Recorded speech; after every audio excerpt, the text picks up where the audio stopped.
Welcome to the Deep Dive. Today, we're inviting you to journey beyond, the monstrous creation of Frankenstein. The first thing everyone thinks of. Exactly.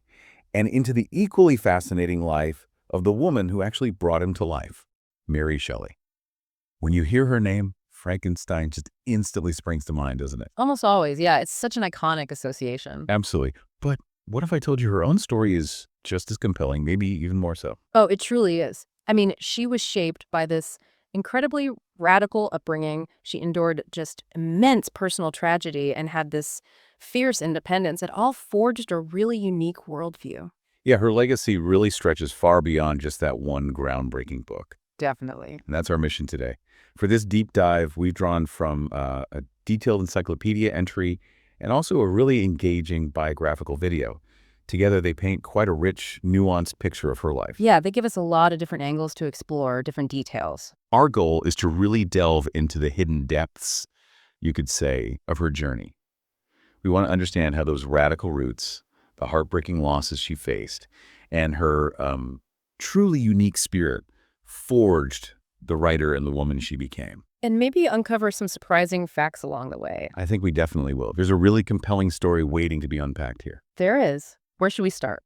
Okay, let's unpack this, starting right at the very beginning. She was born Mary Wollstonecraft Godwin on August 30th, 1797 in London.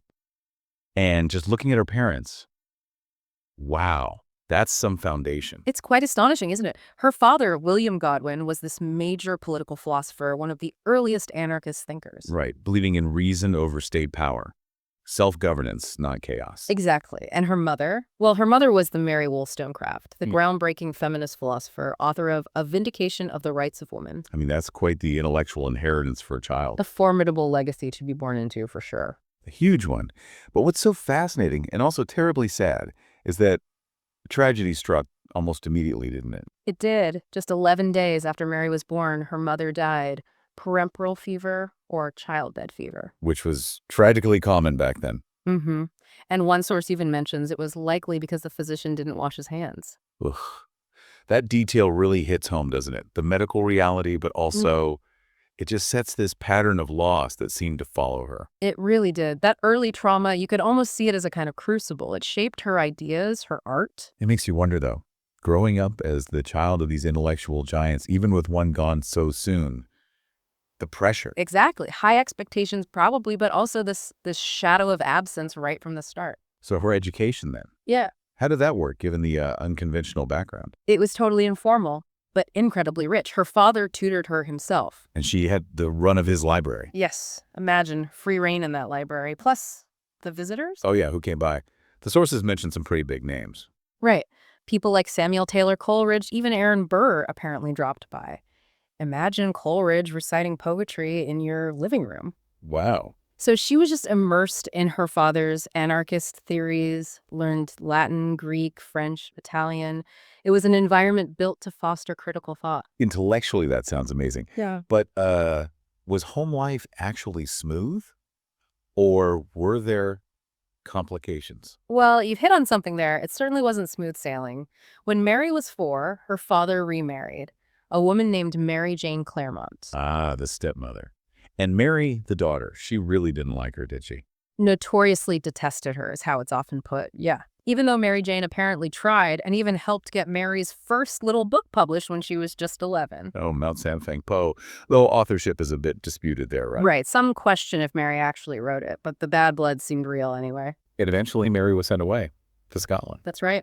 For a couple of years. Could have been for health reasons or maybe, like you said, just to ease the tension at home. But she later said that time, in nature, near the woodless mountains, that's where her imagination really took flight. Yeah, she called it where her true compositions, the airy flights of my imagination, were born.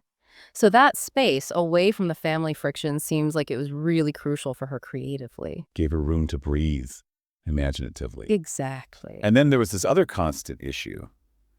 Money. Yeah. Or lack of it. Her father, brilliant guy, but apparently terrible with finances. Oh, constantly in debt, always needing bailouts from friends and followers. One source said he was often near to despair over it. So, yeah, an undercurrent of precariousness is a good way to put it. Intellectually stimulating, but not exactly stable. Not financially, no. definitely not. Okay, so then things take a very dramatic turn. Enter Percy Bysshe Shelley. Yes. The poet, the radical poet philosopher.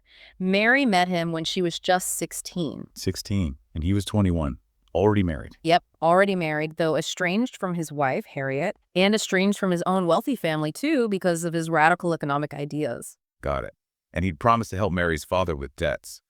But that didn't quite pan out. Well, he tried, but couldn't or wouldn't pay everything he'd pledged, which actually caused some early tension with Godwin, Mary's father. So how did the romance start? The meeting place is pretty famous, isn't it? It is. They fell deeply in love, started meeting secretly at her mother's grave in St. Pancras' old churchyard. Wow, that's incredibly symbolic. A romance blooming right there, surrounded by her mother's radical spirit. Very much so. And for Mary, Percy probably seemed like the embodiment of her parents' liberal ideals, especially Godwin's initial idea that marriage was this repressive monopoly. Even though Godwin himself, despite his radicalism, strongly disapproved of this relationship. He did. He tried to stop it. Partly the debt, partly the scandal of Percy being married. It's fascinating, right? It shows the limits, even for radicals back then. So they didn't listen. They eloped. July 28th, 1814, Mary, Percy, and Mary's stepsister, Claire Claremont, tagged along too. Yes, Claire went with them. They took off on this 6-week tour through France, which was war-torn at the time, heading to Switzerland. Mary called it acting on a novel, being an incarnate romance. Sounds very youthful, adventurous. It does, but she also saw the grim side. She wrote about the distress of the inhabitants, how it gave a sting to my detestation of war. So not just a fantasy trip, that tension between idealism and reality again. Exactly. And coming back to England wasn't easy either, was it? No, not at all. They returned broke, basically social pariahs, constant debt. And her father refused to see her for a while. Yeah, really tough circumstances. And Percy was a big advocate for free love. What did that actually mean for them in their circle? Well, basically rejecting traditional marriage constraints, relationships based purely on love and liberty, but it led to some complicated situations. Like Mary's sort of reluctant flirtation with Percy's friend, Thomas Jefferson Hogg. Right, that's mentioned. It sounds incredibly complex to navigate, but the sources are pretty clear that Mary's deep love was always for Percy. She was trying to live these radical ideas while staying true to her own feelings. Which must have been incredibly difficult as a woman. Absolutely. And then the unimaginable losses began, especially with her children. This is where the story just gets relentlessly tragic. February 1815, she had a daughter born prematurely. Who died just weeks later, March 6th. Yes. Her letter to Hogg then is just shattering. She wrote, "My baby is dead. I am no longer a mother now." Oh, that line. I am no longer a mother now, considering she lost her own mother. The weight of that, it's crushing. It really is. It speaks volumes about how loss shaped her. She fell into a deep depression. But she did conceive again. Yes. Their son, William, who they called Wilmouse, was born in January 1816. A brief respite, a bit of light.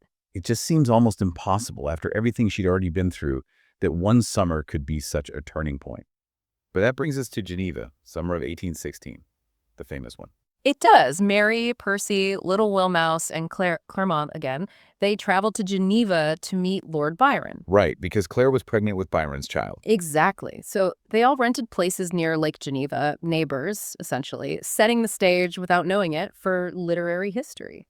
So what was it about that summer, beyond just the famous people gathering? Well, 1816 was the year without a summer. Remember the volcano? Mount Tambora in Indonesia had erupted massively the year before. Ah, right. So the weather was terrible, ash in the air. Yeah, unusually cold, dim sun, incessant rain. They were stuck indoors a lot. So they read German ghost stories to pass the time. Which led famously to Byron's challenge. Yeah, betcha. Everyone write a ghost story. Exactly. And Mary apparently felt really anxious about it first. Couldn't think of anything. Byron kept asking her, "Have you thought of a story?" That's pressure. So how did Frankenstein actually spark from that? It came in what she called a waking dream. They'd had this late-night discussion about the principle of life. Like galvanism, using electricity on tissue. That was a hot topic then. Right, exactly. So she couldn't sleep. It was after midnight, and she had this incredibly vivid vision. "I saw the pale student of unhallowed art kneeling beside the thing he had put together. Chilling. I saw the hideous phantasm of a man stretched out, and then on the working of some powerful engine show signs of life and stir with an uneasy, half-vital motion." That's incredibly specific. Didn't someone figure out the exact date? They did. Based on leaner details she mentioned, scholars like Astron calculate it was probably between 2 and 3 a.m. on June 16th, 1816. Amazing, just from that vision. From that vision, yeah. Percy then encouraged her to expand it, turn it into a novel. And that became Frankenstein, or the modern Prometheus, published in 1818. That's the one. She later called that summer when I first stepped out from childhood into life. Her arrival as a major writer. It's amazing how that one spark ignited such a monumental work. But Frankenstein has always had that question hanging over it, hasn't it? The authorship debate. It has, because it was published anonymously at first, with Percy's preface. A lot of people just assumed he wrote it. But Mary always insisted it was hers. Always. She said later something like, she didn't owe the suggestion of one incident to Percy, but without his encouragement, it wouldn't have taken its final form. The core idea was hers. Modern scholarship, looking at the manuscripts, pretty much confirms that now. It does. They found Percy's edits were fairly minimal. The typical editor stuff, really. The genius, the concept, the narrative, that was all Mary. Which brings us back to why we're doing this deep dive. Why hasn't she always gotten the full credit? We want to show the bigger picture. Exactly. She was so much more than just Frankenstein or Percy Shelley's wife.